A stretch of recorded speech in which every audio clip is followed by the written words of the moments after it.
Bir zamanlar kiçik bir şəhərdə kasıb bir ayaqqabıcı yaşayırdı.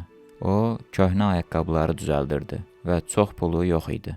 Amma həmişə xoşbəxt idi. Hər səhər iş zamanı şən mahnılar oxuyardı. Şəhərin cəmaatı onun nəğmələrini dinləməyi çox sevirdi.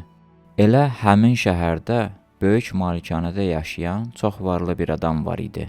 Onun o qədər qızılı və pulu var idi ki, heç vaxt hamısını xərcləyə bilməzdi.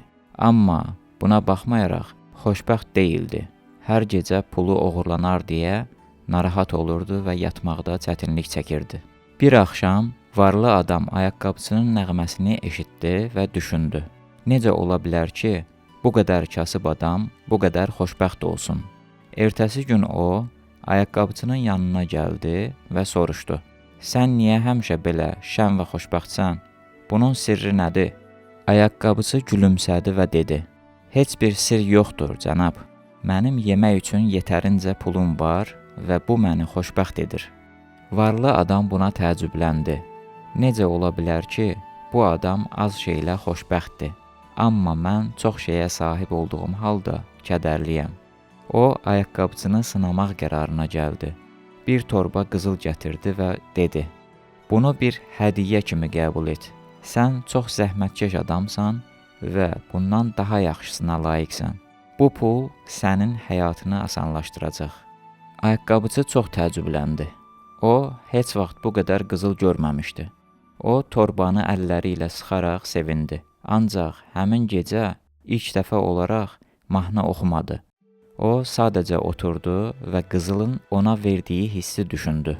Günlər keçdi və ayaqqabıçı artıq əvvəlki kimi gülümsəmirdi.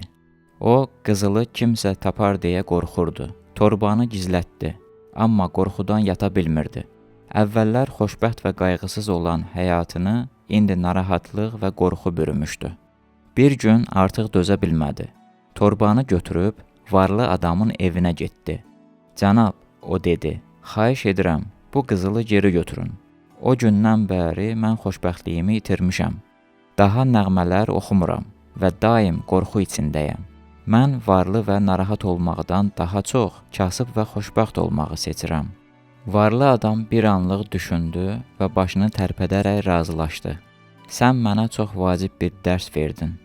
Xoşbəxtlik daha çox şeyə sahib olmaqda deyil, sahib olduqlarınla xoşbəxt olmaqdır.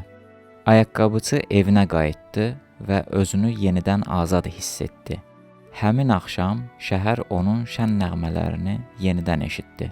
Bu hekayə bizə öyrədir ki, pul hər zaman xoşbəxtlik gətirmir.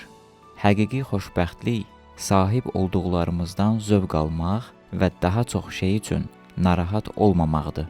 Əgər bu hekayə qəlbinizə toxundusa, bəyənmə işarəsini basın və onu eşitməyə ehtiyacı olan biri ilə paylaşın. Daha çox ilham verici hekayələr üçün kanalımıza abunə olmağı unutmayın.